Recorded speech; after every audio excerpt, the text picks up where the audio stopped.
Aloha, this is Rollin Frost, Kona astrologer, and we're going to get after the sky mirror. But before I do, can we talk hurricanes here? So I'm here on August 22nd in the middle of the passage of Hurricane Lane across our islands, and I want to talk about it. Okay, here's Hurricane Lane, the 22nd, and what they did is they told us that the path led right up here, right across Kauai, and there's been a panic on Oahu and Kauai for the last couple of days because they were led astray by these forecasters, and then just at the last minute the path curved over here. So I knew about this when I first did my year-long hurricane prognosis, and what happened was there was just one chart. If you remember it all, I said, oh, this is just one chart. There's no downstream charts, no damage. Usually you'll see Saturn and problems at home and problems in transport and in the charts that follow a hurricane chart, and there was none. So my conclusion was this was kind of a false alarm. And I told you about it, but I told you it was a bit of fluff. And sure enough, there was a false alarm. So I tried to find that piece of tape, but I couldn't find it. Anyway, I did good. I said this isn't a serious event, on the 1st of August or the end of August. So there is a serious event coming up. The window opens October 24th. Could be our Halloween hurricane. And I'm going to show you that piece of tape next. But this was a good practice because, kind of yes, there was one chart that showed a hurricane. The rest of them were all Neptune charts, and I couldn't tell them from fog concerns and rain, but it didn't look like infrastructure damage, so I downpedaled this totally, and I was wise to do so. October 24th, full moon. This is a full moon on the planet Uranus. Uranus is acting like a lunatic line, and here's one line, goes right up through here. It's the same sensitive hurricane-ish area. Up through this area, I'm not sure what that means, power outages, something like that maybe. But Pluto on the ascendant says panic down here. See, this is where the heavy duty stuff happens. Okay, you look at the world map here, and what is that? Here's Uranus, and all the rest of these guys in the nodes, and they're piling up here pretty heavy on our little Hawaiian islands, aren't they? So this one says major hurricane trip going on here. Here's another hot spot for a hurricane.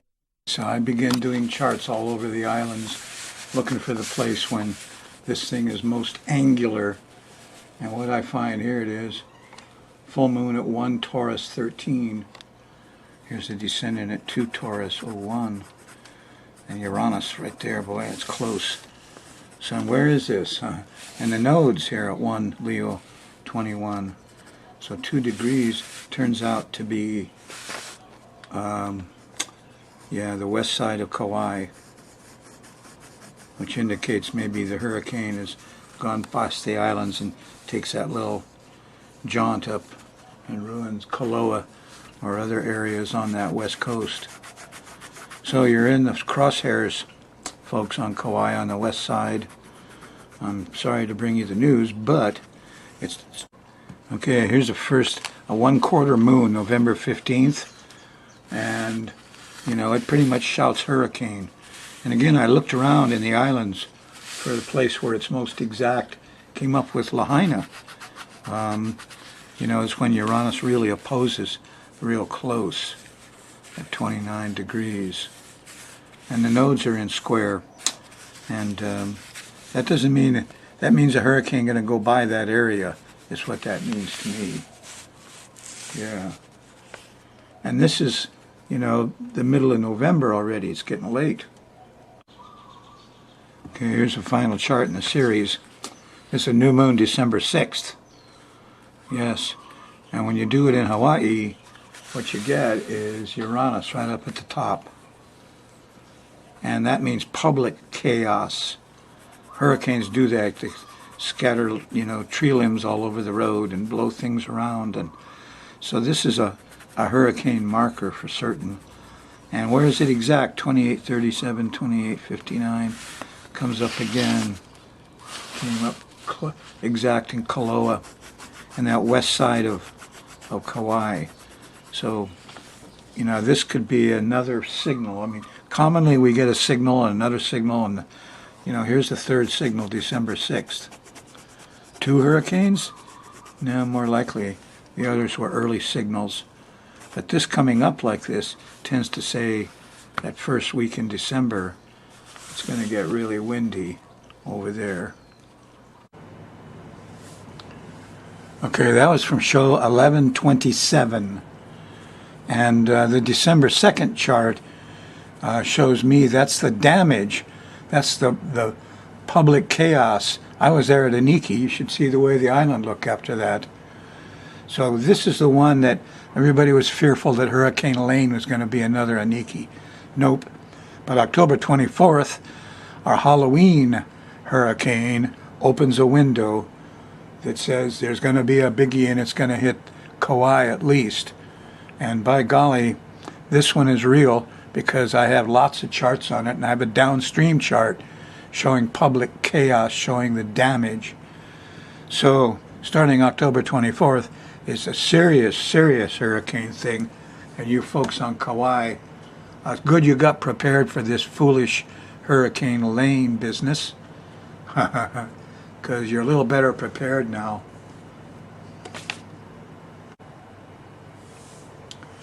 Okay, now you understand about our Halloween hurricane is a serious matter. Let's get back to business here. Oh, geez, environmental noise everywhere. Damn. Okay, back to business. We're going to do program 1135, cover the first week in September 2018. What's happening? Saturn is stopping in the sky on September 6th. Yeah, and it's going to get Saturnian, gray cold. Now you had a full moon on August 26th, trine Saturn. So he's doing all right. You might just get organized instead of being scared, huh? And yes. Okay, the next new moon on September 9th is at 17 Virgo. Trines Pluto. So the volcano should calm down. All the panic over Hurricane Lane, all of that stuff. Calm or no calm. Of course, there are some interesting things about this planetary pattern. Saturn and Pluto might be doing good, but Mars is still squaring Uranus, and we're still subject to road rage and sudden fires and angers and stuff. And interesting, Venus over here, as you go through your week, towards the end of your week, next week, Venus goes into Scorpio, opposes Uranus, squaring Mars. So poor Venus is going to fall into the trap here of the violent, aggressive stuff. And so don't count on romance, sex, or peace, or calm. It's interesting. I've been dealing with chainsaws and loud noises for the last 3 days. My peace and quiet has been really upset by Uranus. So that is the very least that you'll see as you go towards the end of next week. No peace, no quiet, no sex, no fun, because some machine has moved in next door to bug you. Ah well. Let's take a look at this planetary pattern, run the moon around the edge, and give you a handle on day-to-day stuff, because it is changeable. If you're on a Thursday show, Thursday night the moon's going by Uranus. Yeah, trining Saturn. Could be very settling. It goes on to trine the sun Friday morning. So you could get some real good technical work done here Thursday night, Friday morning, because it's setting off this big grand trine. Mars comes in earlier Thursday before lunch. So when the anger hits. So Friday, the moon's in Taurus, nice and earthy and practical. Friday night, here's a nice sextile to Neptune. And there's peace and religion and art and music. Trouble is it opposes Jupiter. And it's too loud. And you'll see that late Friday night. That's about midnight. And also, at the same time, it trines Pluto. So somebody says, the hell with that. We don't care if it's too loud. Don't tell me what to do. Friday night. So you'll see. Mercury, he's not happy. The moon squares Mercury Saturday morning. Kids were up all night with all that late noise.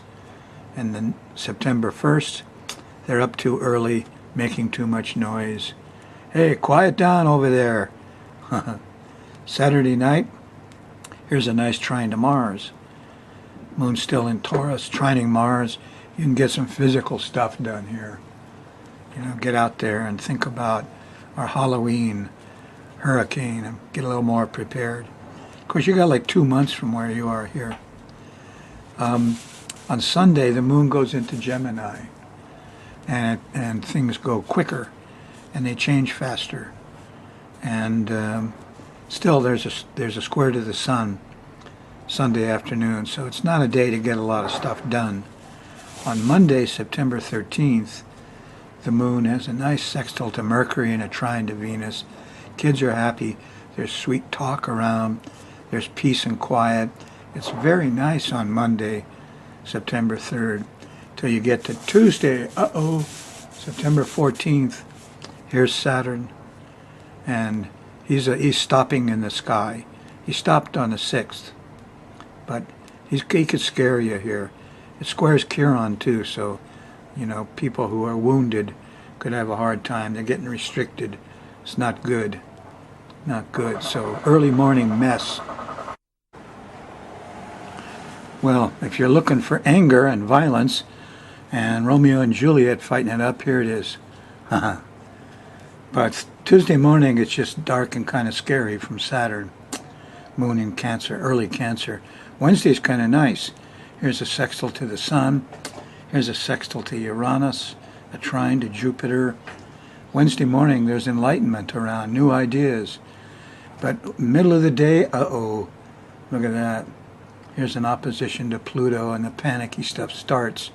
And then Wednesday night late, Venus says, hey, yeah, what's this? I'm being accosted, stolen from, violence upon me. This could be anything from rape to pillage to murder. This is not a good time. Wednesday night, Thursday morning, Venus and Mars and Uranus all lined up in a T-square. Whoa. The moon slips into Leo right here, and probably going to feel a little bit better, but you got to get by that Uranus. So it won't be better until you get to noontime, and the moon goes by the North Node, and people start to help each other a little bit. Yeah.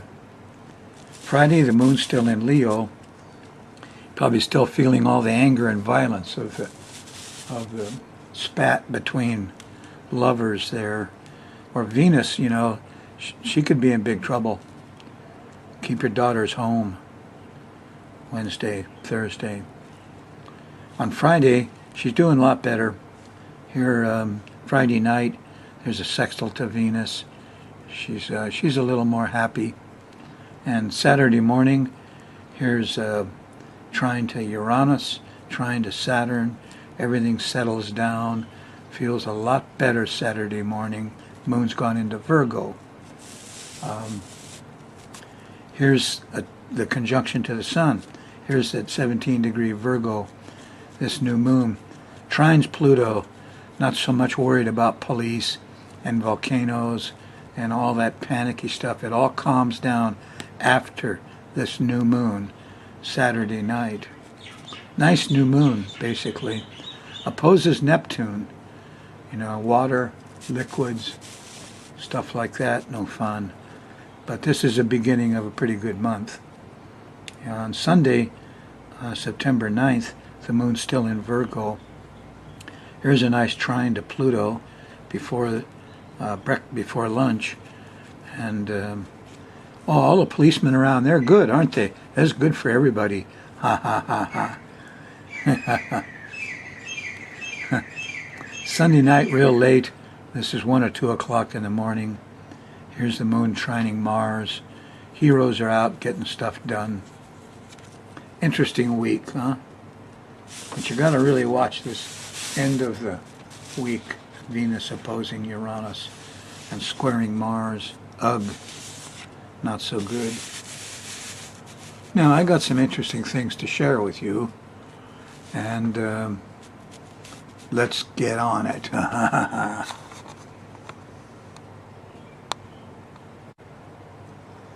Okay, I wanted to show you this. Turns out I have a grandson. He's been in China for a while, and he just came through for a few days. And when he was in an airport in China, he picked this up. And it's a toy made out of wood, and it really struck me because it's quite beautiful. It's an old-fashioned truck, as you can see, and it's all made out of wood, pieces just glued together. It's got a Chinese red star on it, and I suppose this is for kids in China. At any rate, what's this about here? Well, it's got a missile on the back, see? And this missile looks like a Nike or something. It's truck mounted. I mean, the Chinese could turn real trucks with a missile on the back. They could turn them out by the millions if they wanted to. But my feeling was, I really like this. I like the way it's made, you know, and just all the little pieces of wood glued together. Very minimal stuff. You can see it was done on a production line. And the fact that the missile sits in there nice and then comes back and points all around. I mean, this is quite a little toy. I mean, we used to have some war toys when I was a kid. Of course, I was a war baby, you know, born in '41. And but I'm wondering about this, because is this preparing these Chinese kids for a war where this sort of thing is going to be very important? Shooting down missiles, shooting off missiles. So I'm not sure. This is, to me, it's a little bit scary. Here we're following the culture of China, and here the kids are playing with stuff like this. Very interesting, isn't it? You can see it was put together really quick, because like here's one step on the side, got put in there nice and level, but over here, see, it's a little bit crooked. At any rate, this is a production model, and all made out of wood. It's very crude, but boy, if you were a little Chinese kid and you're playing war, who do you think we're aiming these missiles at? Yes, there's only one enemy out there. China's good friends with Russia and with Korea. And China, believe it or not, is a Libra nation. They're not fighters, they're lovers. They're traders. And I remember when the Chinese sent volunteers into Korea. They were volunteers. And people don't know about this, but we got our big American army, all well equipped, got pushed and shoved right back to a little teeny area of the Pusan perimeter, because they let these Chinese volunteers come in. And everybody said, oh, they're masses of Chinese and they just run into the machine guns. They don't care for life. That was not true. The way it turned out was there was as many Chinese volunteers as there was guys in the U.S. Army helping out the South Koreans. And so they were kind of evenly matched. But the Chinese Army, all volunteers, wore tennis shoes. They didn't have fancy boots, and they had pajama kind of stuff on them. And but they had the same incidence of frozen feet that our army did with their fancy boots. The other thing that I learned is there was no officers in that Chinese army that beat the pants off the American army in Korea. They didn't have any officers. No, a bunch of guys would get together and they'd pick one guy out and say, okay, you're going to be our leader for a while. So this was a revolutionary army that went in to help the North Koreans, because we were pretty much taking over all of North Korea right up to the Chinese border. So the Chinese didn't like that, but they put out a volunteer army in pajamas and tennis shoes. They didn't have any heavy weapons, didn't have anything like this. All they had was light weapons against the U.S. Army with all of our heavy weapons and our fancy equipment. And these guys pushed us all the way back across Korea down to the Pusan perimeter. Almost took all of Korea back. But this is an unusual army. Of course, this is an unusual toy. I mean, look at this. I'm amazed how well it's put together. And I even like the way the little truck looks. You know, it's kind of like enough room for two guys in there. And that's probably all it takes to launch. Wish I could read Chinese, see what's labeled here. At any rate, what a toy to pick up in a Chinese airport. So I really hope that China is not kind of preparing its youth for a war, because you can't beat China. No, nobody has. And they don't go to war, and they don't conquer. It's the most peaceful country in the world, really. But we're scaring them like we scared North Korea. Mr. Trump is scaring everybody. And so he's getting a lot of hostility. And this is a little scary. Yes. Come right out of a Chinese airport. Take this home to your kids to play with. Okay, just some weird odds and ends. Don't forget we had an eclipse, full eclipse across the USA. Stuff can happen to this country. And we got clear till April 2020 to work it out. So I had a piece of advice I gave to a few clients. Here it is. If you're worried about money, you know, what I found out earlier was that the Arabs are taking delivery of silver. Silver is a better deal than gold. And you know how the three wise men gave Jesus three things: myrrh, frankincense, and gold. Well, Moby Dick said these were easily carried, portable property. And that's what you want. So this is about silver dimes. You used to be able to buy, 20 years ago, a bag of silver dimes for $5,000. If they're 1964 or earlier, they're silver. And there's like 10 bucks worth of silver in them. So now if you buy gold coins and stash those to be prepared for the coming problems, you know, a gold coin is going to worth a couple $100. Nobody will cash it for you. But silver dimes are the equivalent of like a $10 bill. So if you want to save, look at all the dimes, the ones with Mercury on them, the little guy with the wings on his helmet and the wings on his feet. Check the date. If it's 64 or earlier, it's silver. Keep it, stash it away. That's the money that you may need if this country goes to hell in a handbasket. And stuff like that could happen for various reasons. Say the Cascadia Fault, or the February 1st 2N7 asteroid. I mean, we got some big stuff coming at us. So if you're going to save money, save silver dimes 1964 or earlier. They are portable. Everybody will know how much they're worth. A viewer on the East Coast sent this to me, Charles Swindoll. Said, the longer I live, the more I realize the impact of attitude. We cannot change the things that happen to us. He says the older he gets, he's convinced that life is 10% what happens to me and 90% of how I react to it. So as it is with you. We're in charge of our attitudes. And I have been saying, that when I do chart work for you, I'm doing chart work for your body. And 90% of the stuff that happens to it is already programmed. It's on the chart. What you got is free will, is your attitude. So, about time you got your chart done, folks. What's in a chart reading? Well, first I tell the train story. The distinction between you, the inside you, the spirit, that's the one I talk to.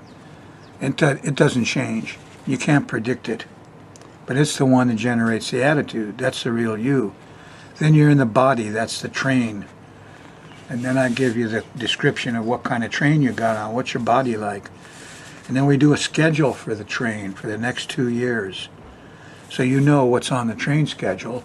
And it gives you time to adjust your attitude, your free will. Yes. So my main job is just to line out the train schedule.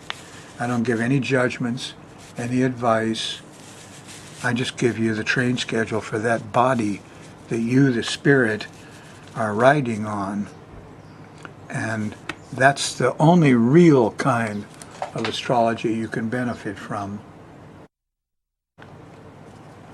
I might not be around forever. This is your chance to get a chart done by a master astrologer. Go to my website, skymarastrology.com/TV, or just email me, rollinfrost@yahoo.com, and I will arrange it. And we'll see if we can't find a little niceness in your life for you. And we all deserve a little bit of this. The trick is to pick out the times when it's available and not be upset over the times when it's not available, huh? That's why I like the serenity player. God give me the serenity to see what I can change and what I can't change in my life. And when you see what happens on a chart, the kinds of things I come up with that you can't change, it's all about your attitude, huh? So the serenity prayer is really a neat thing. Tells the truth, by golly. That's what you'll get with a chart reading with Rollin Frost, the truth. rollinfrost@yahoo.com. Give me an email,